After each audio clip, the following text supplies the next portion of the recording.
Good afternoon. Welcome back. It is Wednesday, October 11th, 2023.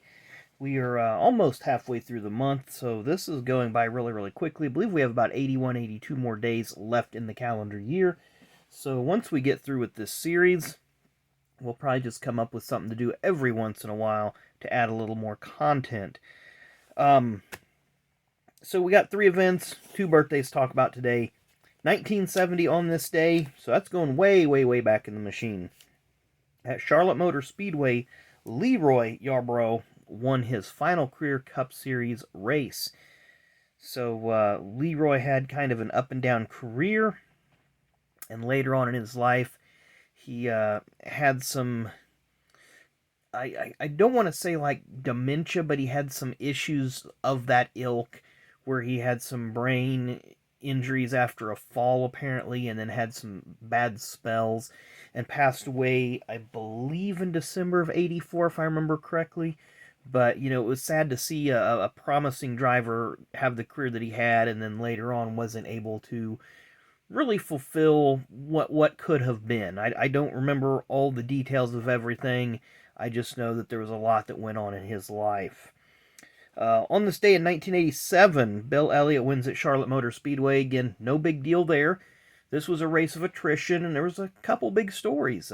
Jimmy Means got to drive for Hendrick Motorsports in this race in a one-off, subbing for the retired or recently resigned Tim Richmond, and they reversed the numbers on the car. That was at Jimmy's request. Of course, Tim's Folger's car always ran number 25. Jimmy asked if they could reverse the numbers to 52, his normal number, so he could keep his owner's points, which Hendrick obliged and Folgers let them do.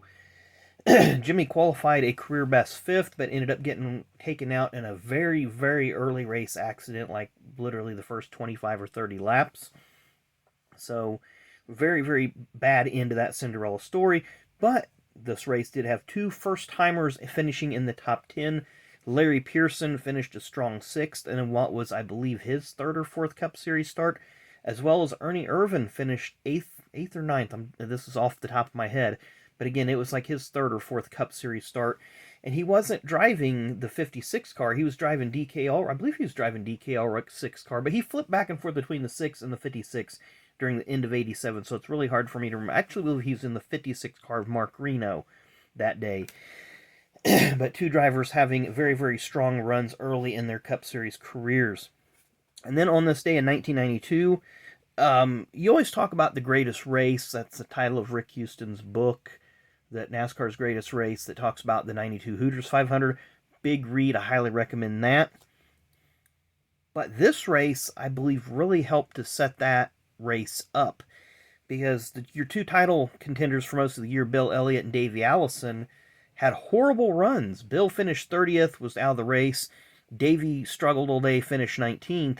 The other four title contenders, Harry Gant, Alan Quickie, Mark Martin, and Kyle Petty, all finished in the top 8 and really tightened up that gap. Kind of a controversial call. Hut Strickland was driving a Junior Johnson R&D car, wink wink, that weekend, but Hut was scheduled to drive for Junior in 1993.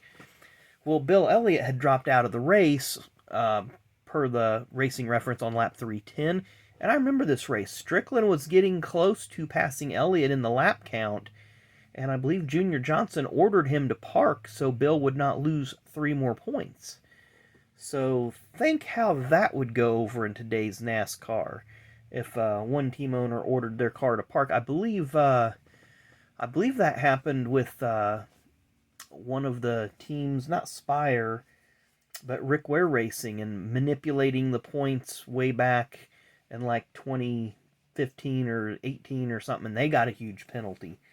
So, yeah, that was something that went on then. So go back and watch that race. Hut Strickland's running fine, then all of a sudden, he's off the track. So anyway, birthdays. Born on this day in 1967, and there's only 2 birthdays to celebrate today. One I don't have any cards of, other than a couple of pictures I took. Born on this day in 1967, won a handful of Truck Series races, has had some decent runs in the Xfinity Series, and really hasn't got a good ride in Cup, but has made a few starts. Mr. David Starr.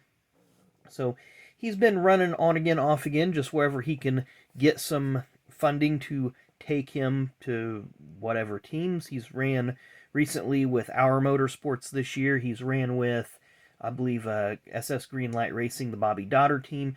He's run here and there and has had some, credible runs over the years. And he does have a podcast called Let's Go Racing with David Starr. Very good. Has some Mario Andretti was on that show, and it was a really good interview where they talked about a lot different things from Mario's life rather than his career. So I recommend y'all go back and give that one a listen. And our other birthday born on this day, 1945, and I have a ton of cards of him because since we don't have anything else to show, born on this day in 1945, journeyman driver for many, many years, Mr. Jimmy Hensley. Of course, Jimmy has, I believe, 9 Busch Series wins, most of them coming with Don Beverly. He did run the 00 car for Thomas Brothers the year after Sam Ard was injured. And he just kind of hopped around.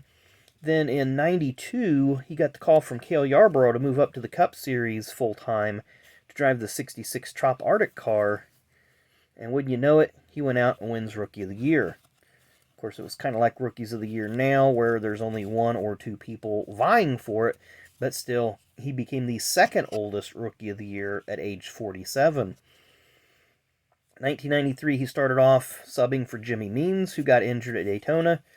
Then when Alan Quickie was killed in his plane crash, Jimmy took over the driving duties of the 7 car. Then, as you'll see here in just a minute, with this card, Action Pack did this cool thing from in 94, their sets. The drivers in 93 that ran multiple cars, they kind of chronicled that. So you see he went from the 52, which really didn't have a sponsor, to the 7, which he's posing by, to the 44, the STP Jackie. He drove 1 race for Rick Wilson, who was injured. And he finished the year in the Kodak 4 car, which you see they had. So they did that, which I thought was a really cool thing that year. 1994, and I just noticed this on this card. He's got his Alan Quickie uniform on from 93, but he's got a 94 sponsor hat, Petron Plus Formula 7 fuel additive, which didn't last very long through that year, and they pulled the plug on that sponsorship, and then you see the uniform went back to just being blank. Now, again, this, I don't know why this is a older picture on a 94 card, but it's how it was. There you see it later in 94, just the plain uniform. This was the Brickyard 400 card. 95, again, looks like a plain uniform from 94. He had a few races driving Bill Davis's MB&A Pontiacs before Ward Burton took over. Now we got our car cards. We talked about Don Beverly. This was the unsponsored Oldsmobile that they ran for some time in 91. But they did have Fast Fair as a sponsor in 1990. There's the Rookie of the Year winning team. Bob Johnson as crew chief. Cale's probably in that picture somewhere, maybe, I would guess, as car owner. But 92 Rookie of the Year. There's that Petron Plus car.